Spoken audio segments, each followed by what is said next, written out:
سيف النهارده انضم لينا. قد التحدي؟ قشطه يا سيف.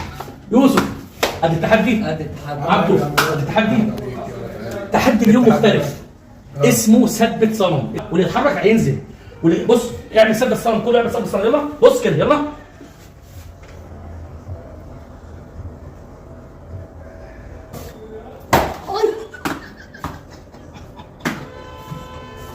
فك صنم. يوسف ضحك انزل. ما حدش يضحك. هنا بقى قوة الإرادة، وهنا بقى الثبات الانفعالي. تعالى يا يوسف يلا، تعالى يا يوسف يلا. عبد امسك نفسك.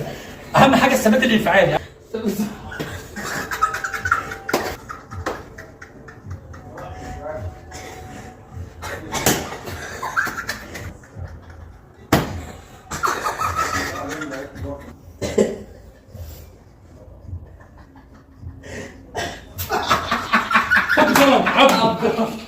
عبده هو عبده والله العظيم انا بعيط. انا بلعب بمواد الله، ما برحمش حد. انا ما برحمش حد. لا مش هلعب. ولعلمك انت تحب امسك نفسك. تعالى لي يا عبده. يا عم مش هلعب. ماشي يا عم ده في تعالى لي يا عبده. والله العظيم ده انا بفضل الله ما حدش بيغلبني فيها. ده انا لو قعدت 100 سنه مش هتضحكني. اتفضل يا عم بقى يا عم. يلا بينا اتفضل انزل. حاول تضحكهم بقى، حاول تضحكهم. طب سلام.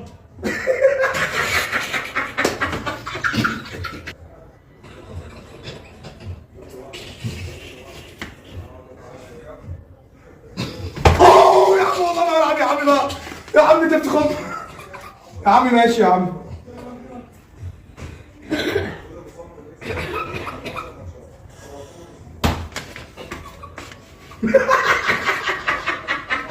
يا عم ماشي يا عم. ده ربنا يا عم. يا عم ماشي يا عم. طب بتصعب.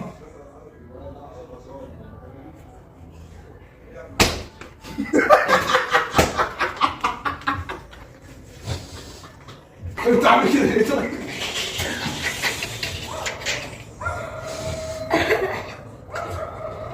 يا شكلي كده والله العظيم والله.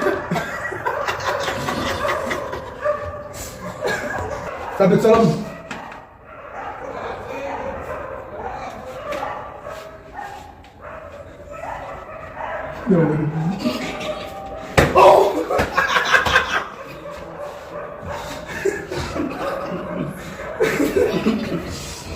يا دين امي.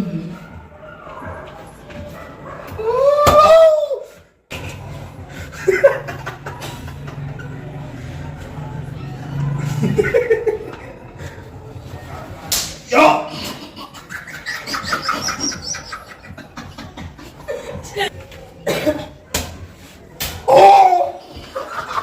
انا هنتقم اقسم بالله العظيم. براحتك حاول توقعني. انا هوريك. قول ثبت صنم، حاول توقعني. ثبت صنم.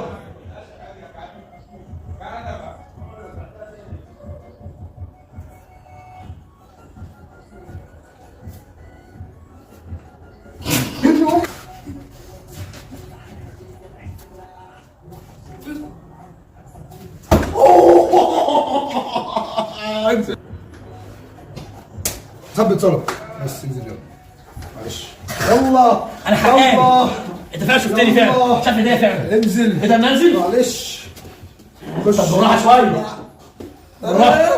ايه عامل ازاي؟ ابويا ايه مفيش منه. تضرب ابوك. ابويا يا سندك وعمرك. سند. انزل بس. ده اللي عايشك. انا هنزل بجد؟ تنزل. ايه ده؟ بس هيجي لك قلب تضربه اصلا. هضربه.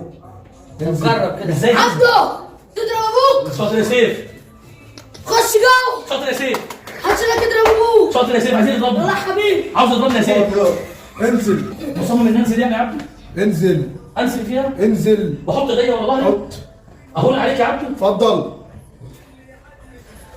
ده قانون اللعبه، وانا اللي حطيته يبقى لازم اتحمله.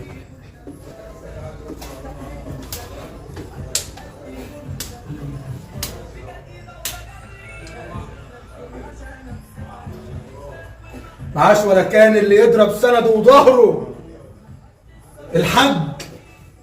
اسفين يا حاج. يا عم انت ظهري يا عم. حبيبي يا عبد والله العظيم. ايه. قول يا عم.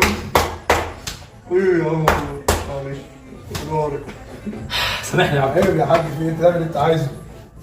انا حسيت وما شكتش ولا لحظه واحده ان فعلا ممكن ايدك تترفع على ابوك.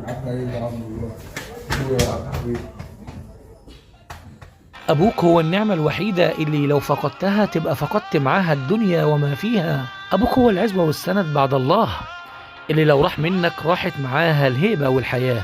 فلو لسه جزمة أبوك قدام باب الشقة يبقى أنت بخير وفي أمان، لأن البيت اللي من غير أب أعداؤه كتير. أبوك هو مجدك اللي ممكن تفتخر بيه، فمحدش في الدنيا دي بعد أبوك يستاهل حبك، ومحدش هيحن عليك ولا هيخاف عليك ولا هيتمنى إنك تكون أحسن منه غيره هو. ممكن أبوك ما يكونش إداك كل اللي بتتمناه، لكنه أكيد إداك كل اللي كان بيملكه. فوصيتي لكل إنسان أبوه لسه عايش وعلى قيد الحياة، الحق اشبع وملي عينك كتير منه وتمسح في ريحته، لأنك ممكن في يوم وفجأة تصحى من النوم وما تلاقيهوش معاك.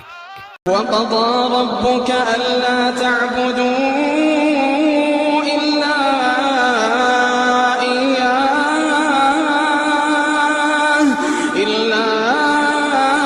إياه وبالوالدين إحسانا إما يبلغن عندك الكبر أحدهما أو كلاهما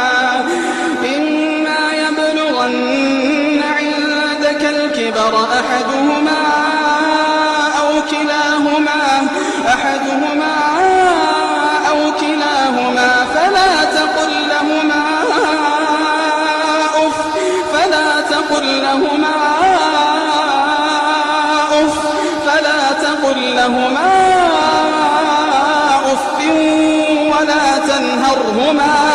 ولا تنهرهما وقل لهما قولا